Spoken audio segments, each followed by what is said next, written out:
श्री स्वामी समर्थ. नमस्कार, मी मंगल तुम्हा सर्वांचं नवीन एका व्हिडिओमध्ये अगदी मनापासून खूप खूप स्वागत करते. 30 मार्च 2025 रविवारचा दिवस आणि या दिवशी आलेला आहे मराठी नवीन वर्षातील सर्वात मोठा सण, तर तो म्हणजे गुढीपाडवा. तर आपल्या सर्वांनाच माहिती आहे की गुढीपाडवा हा 3.5 मुहूर्तापैकी एक पूर्ण मुहूर्त मानला जातो. त्यामुळे हा दिवस अत्यंत शुभ मानला जातो आणि या दिवसापासूनच आपल्या मराठी नवीन वर्षालाही सुरुवात होते. तर या नवीन वर्षाची सुरुवात अगदी प्रसन्नतेने घरात सकारात्मक ऊर्जा घेऊन आनंदाचं वातावरण ठेवून आपण हा दिवस साजरा करणार आहोत. तर गुढी उभारण्यापूर्वी घरातील गृहलक्ष्मीने काय काय कामे करायची आहेत, म्हणजेच कोणकोणते छोटे छोटे उपाय करायचे आहेत, हे मी तुम्हाला आजच्या व्हिडिओमध्ये सांगणार आहे. तर त्यासाठी व्हिडिओ शेवटपर्यंत नक्की पहा. चॅनेलवरती नवीन असाल तर चॅनेलला नक्की सबस्क्राईब करा. लगेचच आजच्या व्हिडिओला सुरुवात करूयात. तर तुम्हा सर्वांना सर्वात प्रथम मराठी नवीन वर्षाच्या आणि गुढीपाडव्याच्या अगदी मनपूर्वक खूप खूप शुभेच्छा. तर घरातील गृहलक्ष्मीने गुढीपाडव्याच्या दिवशी सकाळी पहाटे लवकर सूर्योदयापूर्वी उठायचं आहे आणि सर्वात प्रथम आपल्या घरासमोरचं अंगण आपण स्वच्छ करायचं आहे. त्यामुळे धुळीमार्फत आलेली जी काही नकारात्मकता आहे तर ती निघून जाते. त्यानंतर अंगणामध्ये सडा टाकण्यापूर्वी आपल्या घराचा जो उंबरठा आहे तर त्यावरती आपल्याला थोडंसं पाणी शिंपडायचं आहे. असं केल्यामुळे तुमच्या उंबरट्याबाहेर बसलेले जे तुमचे पित्र असतात तर ते पाणी पिऊन तृप्त होतात असं म्हटलं जातं. तर त्यामुळे तुम्ही तुमच्या उंबरठ्यावरती सुद्धा थोडंसं पाणी हे शिंपडायचं आहे आणि त्यानंतर मग तुम्ही तुमच्या अंगणामध्ये सगळीकडे पाणी टाकू शकता. वास्तू ही उत्तम असावी, शांत असावी, प्रसन्न असावी असं आपल्या सर्वांनाच वाटत असतं. तर त्यासाठी या दिवशी आपण असे काही छोटे छोटे उपाय करतोय जेणेकरून आपल्याला हे नवीन वर्ष सुख आणि समाधानाचं व भरभराटीचं जाईल. तर अंगणामध्ये सडा टाकून झाल्यानंतर आपल्याला दारामध्ये छानशी रांगोळी काढायची आहे. आपण आपल्या सणासुदीच्या दिवशी रांगोळीही काढतच असतो, तसेच दररोजसुद्धा छोटीशी का होईना रांगोळी काढली पाहिजे. त्यानंतर या दिवशी आपण आपल्या घराची साफसफाई करून घ्यायची आहे. जे काही घरामध्ये थोडंसं जाळं जळमट असेल तर ते सुद्धा तुम्ही काढून घ्यायचं आहे. त्यानंतर पाण्यामध्ये थोडीशी हळद टाकून त्या हळदीयुक्त पाण्याने आपण आपल्या घराचा मुख्य दरवाजा साफ करायचा आहे. कारण आपल्या घराचा मुख्य भाग म्हणजे आपल्या घराचा मुख्य दरवाजा हा नेहमी स्वच्छ असावा. त्यामुळे आपल्याला या दिवशी आपल्या घराचा मुख्य दरवाजा हा मागून पुढून साफ करून घ्यायचा आहे. जर मुख्य प्रवेशद्वार स्वच्छ असेल तर माता लक्ष्मीसुद्धा आकर्षित होते असे देखील मानलं जातं. त्यानंतर याच हळदीयुक्त पाण्याने आपण आपल्या घराची फरशी देखील साफ करायची आहे.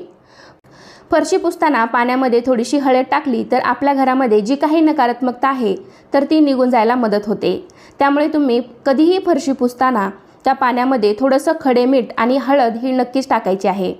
तर असं केल्यामुळे असे छोटे छोटे उपाय करून आपण आपल्या घरातील जी काही नकारात्मकता आहे ती घालून आपल्या घरामध्ये आपल्या घरातील माणसांमध्ये प्रेम निर्माण करू शकतो. असं केल्यामुळे घरामध्ये सकारात्मक ऊर्जेचा संचार होतो. त्यामुळे घरामध्ये सारखे वादविवाद होत नाहीत. त्यामुळे असे छोटे छोटे उपाय करणं खूप फायदेशीर ठरतं. त्यामुळे तुम्ही या गुढीपाडव्याच्या दिवशी नक्कीच हा उपायसुद्धा करायचा आहे. तर हळद आणि मीठ टाकून फरशी पुसल्यामुळे आपल्या घरामध्ये जे काही छोटे छोटे किडे मकोडे असतील किंवा लहान मुलं आपल्या घरात असतात तर त्यावेळेस ते खाऊ खाऊन तसाच फेकतात. त्यामुळे घरामध्ये कानाकोपऱ्यांमध्ये मुंग्या येतात किंवा छोटेसे किडे वगैरे येतात. तर हळद आणि मीठ टाकल्यामुळे ते किडे वगैरे निघून जाण्यासही मदत होते. त्यामुळे हळद आणि मीठ टाकून तुम्ही आठवड्यातून एकदा तरी अशा पाण्याने फरशी पुसत जा. तर अशा प्रकारे तुम्ही अंघोळीपूर्वी नित्यकामे करू शकता. त्यानंतर या दिवशी पहाटे उठून अभ्यंग स्नान केलं जातं. म्हणजे घरातील सर्व लहान मोठ्या माणसांनी गुढी उभारण्यापूर्वी अंगाला उटणे लावून स्नान करावे. त्यानंतर अंघोळ झाल्याबरोबर तुम्ही सूर्यदेवाचं दर्शन घेतलं पाहिजे, सूर्यदेवांना अर्घ्य दिलं पाहिजे. तसे तर दररोज सूर्योदयापूर्वी उठून सूर्यदर्शन घेतले पाहिजे, सूर्याला अर्घ्य दिलं पाहिजे. त्यामुळे आपले आरोग्यही चांगले राहण्यास मदत होते. जरी आपल्याला रोज नाही जमलं तर कमीत कमी नवीन वर्षाची सुरुवात तर अशा पद्धतीने आपण नक्कीच करू शकतो. त्यानंतर सूर्यदेवांना प्रार्थना करावी की हे सूर्यदेवता, तुझ्यासारखे तेज आम्हाला दे आणि आमच्यावर तुझी कृपादृष्टी कायम असू दे, अशी प्रार्थना सूर्यदेवांना करावी.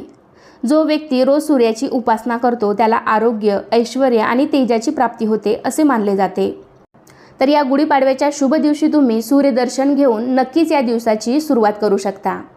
त्यानंतर आपल्याला या दिवशी नित्य देवांची पूजा करायची आहे. तर या शुभ दिवशी आपल्याला आपले देव आहेत ते अगदी साफ स्वच्छ करून मग देवपूजा करायची आहे.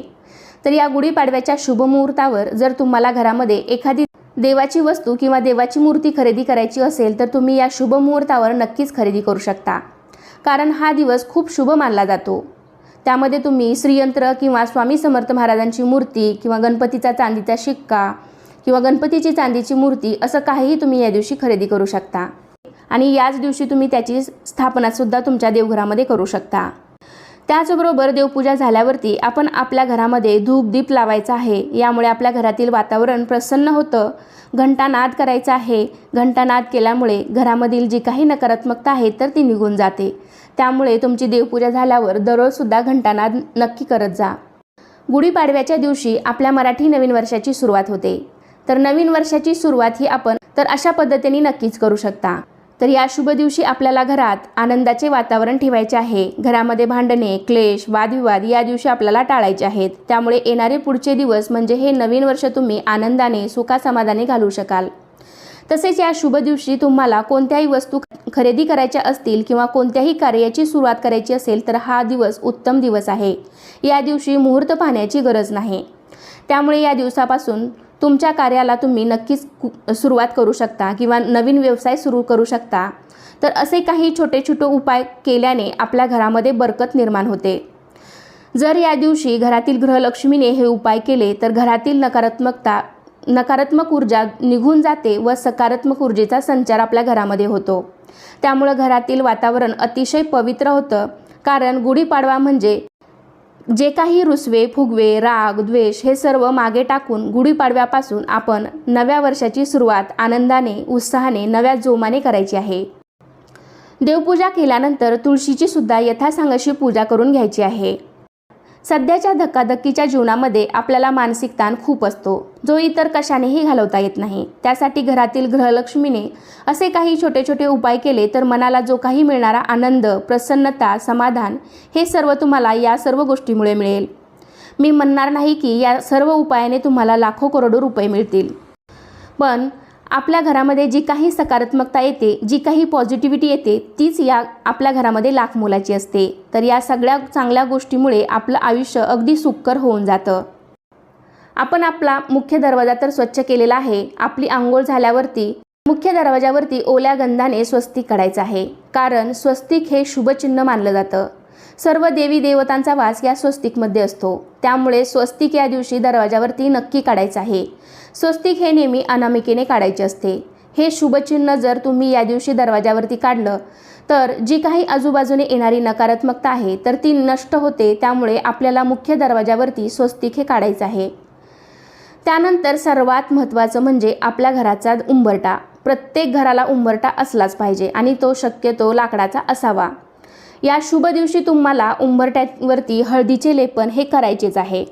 उंबरठ्यावरती हळदीचे लेपन करणं खूप शुभ मानलं जातं. तुम्ही आठवड्यातून एकदा गुरुवार, शुक्रवार अशा चांगल्या दिवशी किंवा पौर्णिमा असेल, अमावस्या असेल, कोणतेही लक्ष्मीपूजन असेल किंवा अजून पाडवा असेल तर या शुभ दिवशी तुम्ही उंबरठ्यावरती हळदीचे लेपन हे जरूर करावं. असं केल्याने बाहेरून येणारी जी काही नकारात्मकता आहे तर ती बाहेरच राहते, घरामध्ये प्रवेश करत नाही. त्यामुळे तुम्ही या शुभ दिवशी अशा जे काही शुभ दिवस असतात तर त्या दिवशी नक्कीच हळदीचं लेपन आपल्या उंबरठ्यावरती करायचं आहे. हळदीचं लेपन केल्याने घरामध्ये सुख, शांती, समृद्धी नांदते. घरातील नकारात्मकता तसेच येणाऱ्या जाणाऱ्या लोकांचे नकारात्मक विचार यापासून आपल्या घराचं संरक्षण होतं. म्हणून हळदीचं लेपन करावं. त्याचबरोबर या दिवशी उंबरठ्यावरती स्वस्तिक आणि लक्ष्मीची पावलेसुद्धा जरूर काढावी आणि मग त्यानंतर उंबरठ्याची पूजा करावी. तसेच गुढीपाडव्याच्या दिवशी आपल्याला मुख्य प्रवेशद्वारावरती झेंडूच्या फुलांचं आणि आंब्यांच्या पानांचा समावेश असलेलं तोरण नक्की लावायचं आहे. असं तोरण लावल्याने माता लक्ष्मी आपल्या घराकडे आकर्षित होते असे मानले जाते. त्यामुळे या शुभ दिवशी तुम्ही सुद्धा तुमच्या दाराला असं तोरण नक्की लावा आणि मग अशा प्रकारे सकाळची नित्यकामे झाल्यावरती तुम्ही तुमच्या दारामध्ये गुढीही उभा करू शकता. मात्र गुढी उभा करण्यापूर्वी मी तुम्हाला जी काही कामं सांगितली, जे काही उपाय सांगितले, जेवढं जमेल तेवढं तुम्ही या दिवशी नक्कीच करा, कारण याचा आपल्याला फायदाच होणार आहे. हे उपाय खरं तर आपण आपल्या घरासाठी, सुखी संसारासाठी, मुलाबाळांसाठी करत असतो. तर या उपायाने आपल्याला आनंदच मिळतो, खूप छान प्रसन्न वाटतं. तर करून बघा. हे साधे साधे उपाय आहेत आणि चांगला संकल्प करून येत्या नवीन वर्षाची सुरुवात तुम्ही नक्कीच करू शकता. म्हणजेच पुढचं वर्ष तुमचं आनंदाचं, सुख समाधानाचं, भरभराटीचं जाईल. तर आशा करते की तुम्हाला आजच्या व्हिडिओमध्ये दिलेली माहिती आवडली असेल. आजचा व्हिडिओ आवडला असेल तर व्हिडिओला लाईक करा. अजूनही काही तुमच्या शंका असतील तर कमेंटद्वारे नक्की विचारू शकता. आणि असे छान छान माहितीपूर्ण व्हिडिओ पाहण्यासाठी आजच आपल्या चॅनललासुद्धा नक्की सबस्क्राईब करा. तुम्ही माझे व्हिडिओ पहिल्यांदाच पाहत असाल, चॅनलवरती नवीन असाल तर चॅनलला नक्की सबस्क्राईब करा. चला तर पुन्हा भेटूया अशाच एका छानशा आणि माहितीपूर्ण व्हिडिओमध्ये. तोपर्यंत सर्वांना श्री स्वामी समर्थ. धन्यवाद.